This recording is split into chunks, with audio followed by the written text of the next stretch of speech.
नमस्कार। भालिया एक Ayurvedic herbal drugs या संस्कृत में भल्लातक अरुस्कर वीरवृक्ष और अंधल बंगला भेला बोली कह जाए। गछर फूल फल और फल वृंत मुंडी औषधार्थ व्यवहृत करा जाए। यार साइंटिफिक नेम सेमिकार्पस एनाकार्डियम। यार फल पाकल हेले जो फल पानी रे पकाईदेले बुड़ी जाए ताकू औषध पर व्यवहार करा जाए। या आनी इटा गुंड रे घसी पवन रे सुखाई यार मुंडी को काटी बाहर कर दे गौमूत्र गदुग्ध रे एक दिन करी सीझा जाए। तापर पैड़ पानी रे 12 घंटा सीझेले तापर पानी रे धोई देले याकू सुखाई तापर गुंड करी औषध रे व्यवहार करा जाए। या द्वारा शोधन हुए यार खराब जिनस नष्ट हो जाए। यह मधुर कषाय स्निग्ध उष्ण बीज लघु तीक्ष्ण तेणु यह बात कफ नाशक भोक बढ़ाए झाड़ा परिष्कार करे स्मरण शक्ति बढ़ाए बीज व धातु को बढ़ाए दांतमाड़ी फुला को भल करथाए।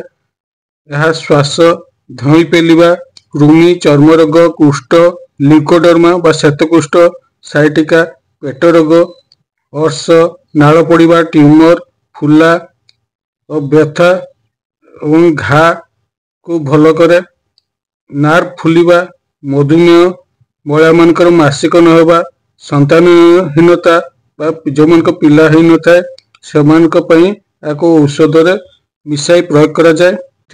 Iron 6.1 milligram phosphorus 836 milligram calcium 295 milligram thiamine 0.38 milligram riboflavin 0.17 milligram nicotinic acid 1.06 milligram प्रति 100 ग्राम रे थाए। यह कैंसर एवं आर्थ्रोस्क्लेरोसिस रोग को भल करिवार सहायता करता है।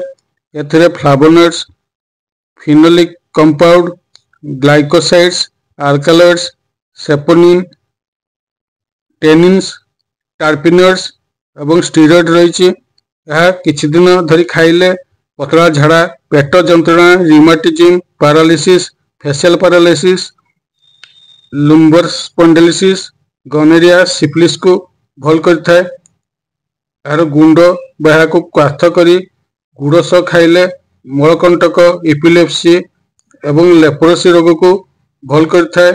राशि तेल बा खसा तेल रे भालिया को सिजाई से तेल को मुंडे लगाइले केश कला हुए घन हुए एवं उकुणी होइतिले मुंडे रे ता मरी जाए।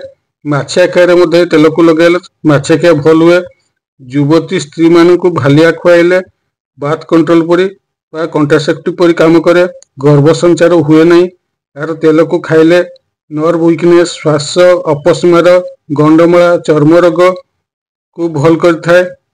यह को बेसी मात्रा खाइले प्रचुर झाड़ बुहे पैसा अल्प हुए पैसा कष्ट हुए शोष लगे पैसा रक्त बर्ण हुए बा लाल देखा जाए पतला झाड़ा देह सारा कुंडे हुए जड़ापोड़ा हुए एवं बेसी देह गरम लगे।